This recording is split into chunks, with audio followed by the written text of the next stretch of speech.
नमस्ते। आज के इस ऐतिहासिक सफर में आपका बहुत बहुत स्वागत है। चलिए सीधे मुद्दे पे आते हैं और दिल्ली के मेहरौली में शान से खड़ी उस 73 मीटर ऊंची लाल बलुआ पत्थर की बेमिसाल इमारत की गहराई में उतरते हैं, जिसे पूरी दुनिया कुतुब मीनार के नाम से जानती है। मतलब आपने इसे तस्वीरों में या असल में देखा तो जरूर होगा, है ना? अब जरा सोचिए, 12वीं सदी का दौर था। ना कोई आधुनिक मशीनें थीं, ना आज जैसी कोई हाईटेक इंजीनियरिंग। फिर भी 73 मीटर यानी लगभग एक 24 मंजिला इमारत जितनी ऊंचाई तक ये मीनार आसमान की ओर कैसे उठ गई? ये सिर्फ ईंट पत्थरों का कोई आम ढांचा बिल्कुल नहीं है। सच कहूं तो ये पुराने साम्राज्यों की राख से नए साम्राज्यों के पैदा होने की एक बहुत ही रहस्यमयी कहानी है। तो शुरुआत करते हैं अपने पहले अध्याय से, एक साम्राज्य के बीज और दिल्ली सल्तनत का जन्म। अब देखते हैं कि ये सब शुरू कैसे हुआ। इस मीनार की कहानी दरअसल सत्ता के एक बेहद हिंसक बदलाव से जुड़ी है। 1192 का साल याद रखिए, तराइन का दूसरा युद्ध। यहीं शहाबुद्दीन मोहम्मद गोरी ने पराक्रमी राजपूत राजा पृथ्वीराज चौहान को हराया था। गोरी तो लूटपाट कर वापस लौट गया, लेकिन जाते जाते पूरी कमान अपने सबसे वफादार गुलाम सेनापति कुतुबुद्दीन ऐबक के हाथों में सौंप गया। ऐबक ने 1199 में गुलाम वंश की नींव रखी और दुनिया को अपनी ताकत दिखाने के लिए इस विशाल मीनार का काम शुरू करवाया। लेकिन 1210 में ऐबक की अचानक मौत हो गई और मीनार का काम वहीं का वहीं रुक गया। खैर, एक बड़ा सवाल यह है कि आखिर इस मीनार को बनाने का असली मकसद था क्या? इस पर इतिहासकारों में आज भी काफी तीखी बहस होती है। कुछ का मानना है कि ये अफगानिस्तान की जाम मीनार की तर्ज पर बनाया गया एक विजय स्तंभ था। वहीं कुछ कहते हैं कि नहीं, ये तो पास ही बन रही कुव्वतुल इस्लाम मस्जिद के मुअज्जिन के अजान देने के लिए बनाया गया एक ऊंचा चबूतरा था। और हाँ, इसके नाम को लेकर भी दो अलग अलग बातें कही जाती हैं। या तो इसका नाम खुद ऐबक के नाम पर पड़ा, या फिर उस दौर के बेहद मशहूर सूफी संत ख्वाजा कुतुबुद्दीन बख्तियार काकी की याद में इसे ये नाम दिया गया। अब आते हैं इसके दूसरे पहलू पर, विजय, सांस्कृतिक समन्वय और इंडो इस्लामिक वास्तुकला का जन्म। अब जो बात हम करने वाले हैं वो इस मीनार के इतिहास का एक बेहद जटिल और कड़वा सच है। 27, जी हां 27 कुतुब परिसर के शिलालेखों पर यह बात बिल्कुल साफ शब्दों में लिखी है। दरअसल इतनी विशाल इमारत के लिए रातों रात नक्काशीदार पत्थर जुटाना सच में नामुमकिन था। इसलिए ऐबक के सीधे आदेश पर आसपास के 27 हिंदू और जैन मंदिरों को तोड़ा गया, ताकि उनके मलबे से तुरंत निर्माण सामग्री मिल सके। और ये बात बहुत ही शानदार तरीके से दिखाती है कि कैसे उस विध्वंस की राख से एक बिल्कुल नई वास्तुकला का जन्म हुआ।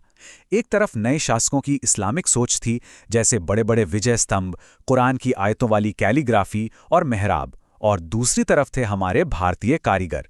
भाई, उन्हें गुंबद बनाना तो नहीं आता था, वो सदियों से शहतीर या कोरबेलिंग तकनीक से इमारतें बनाते आ रहे थे, और पत्थर पर फूल, कमल और बेल बूटों की नक्काशी करने में उनका कोई सानी नहीं था। और बस इन्हीं दो बिल्कुल अलग सोच और कलाओं की टकराहट से पैदा हुई इंडो इस्लामिक वास्तुकला।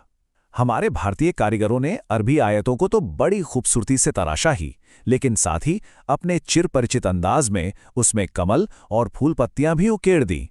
मतलब अगर आप इसे करीब से देखेंगे ना, तो ऐसा लगता है मानो लाल पत्थर पर दो बिल्कुल अलग संस्कृतियां आपस में कोई गहरी बातचीत कर रही हों। आगे बढ़ते हैं तीसरे भाग की ओर, आसमान छूने की चाहत और इल्तुतमिश की महत्वाकांक्षा। जैसा कि हमने पहले बात की, 1210 में चौगान यानी पोलो खेलते वक्त घोड़े से गिरकर ऐबक की दर्दनाक मौत हो गई थी। इसके बाद मेहरौली में वो अधूरा निर्माण कई सालों तक एक अजीब से सन्नाटे में डूबा रहा। लेकिन 1211 में जब ऐबक का दामाद इल्तुतमिश गद्दी पर बैठा, तो कहानी ने फिर रफ्तार पकड़ी। तो यहाँ सबसे अहम बात यह है कि 13वीं सदी के इंजीनियरों ने बिना आज जैसी क्रेनों के ये चमत्कार कैसे कर दिखाया। उन्होंने मीनार के चारों तरफ मिट्टी और ईंट के बड़े बड़े घुमावदार रास्ते बनाए। फिर हाथियों और चरखियों के जरिए कई कई टन भारी पत्थरों को ऊपर खींचा गया।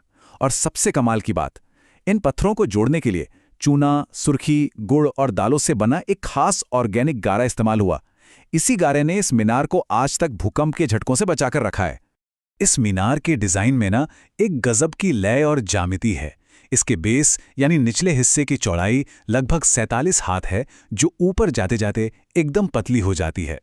जरा ध्यान दीजिएगा, ऐबक द्वारा बनवाई गई पहली मंजिल में नुकीली और गोल दोनों तरह की नक्काशी है, लेकिन इल्तुतमिश ने इसे थोड़ा बदल दिया। दूसरी मंजिल में सिर्फ गोल नक्काशी है और तीसरी में सिर्फ नुकीली।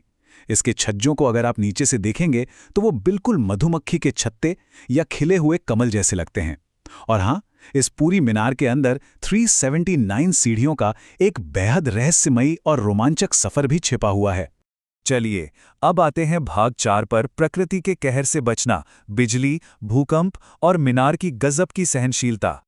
आप जानते हैं, कुतुब मीनार ने सिर्फ इंसानों की लड़ाइयां नहीं देखीं, बल्कि कुदरत के बड़े खौफनाक इम्तिहान भी झेले हैं। बात है 1503 की एक काली रात की, जब आसमान से कड़कती हुई बिजली सीधे इस मीनार पर आ गिरी। पत्थर बुरी तरह चटक गए, गहरी दरारें आ गईं। ऐसा लगा मानो सब खत्म हो जाएगा। लेकिन तब दिल्ली के सुल्तान सिकंदर लोधी ने आगे आकर इस अनमोल विरासत की मरम्मत करवाई और इसमें फिर से एक नई जान फूंक दी।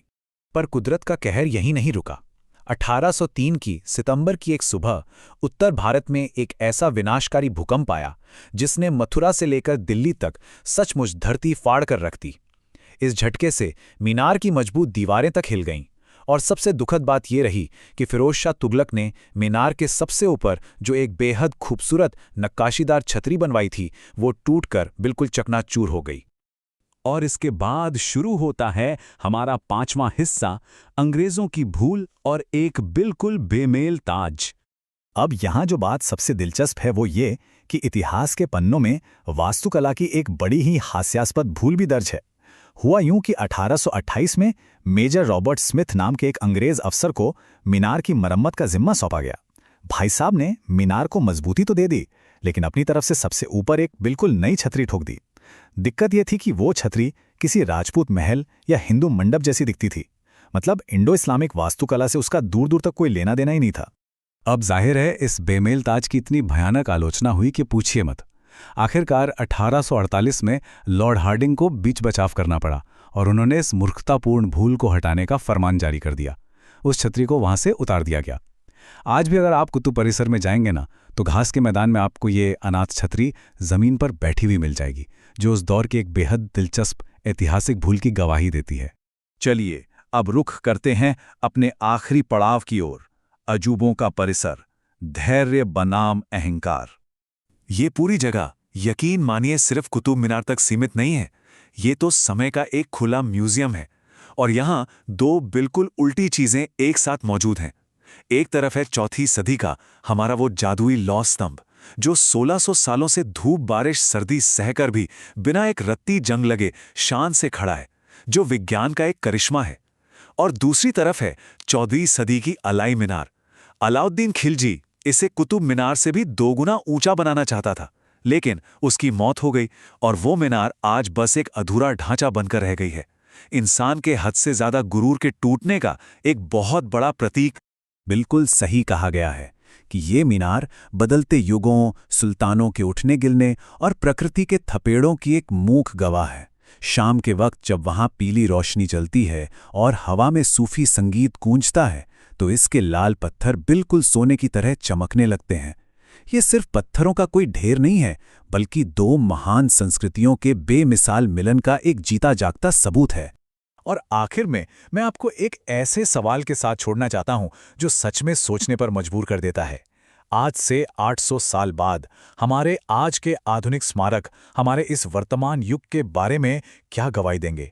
क्या हमारी विरासतें भी इतनी ही बुलंदी से हमारी कहानी सुना पाएंगी? जरा सोचिएगा इस बारे में। आज के इस शानदार सफर में हमारे साथ जुड़ने के लिए आपका बहुत बहुत धन्यवाद।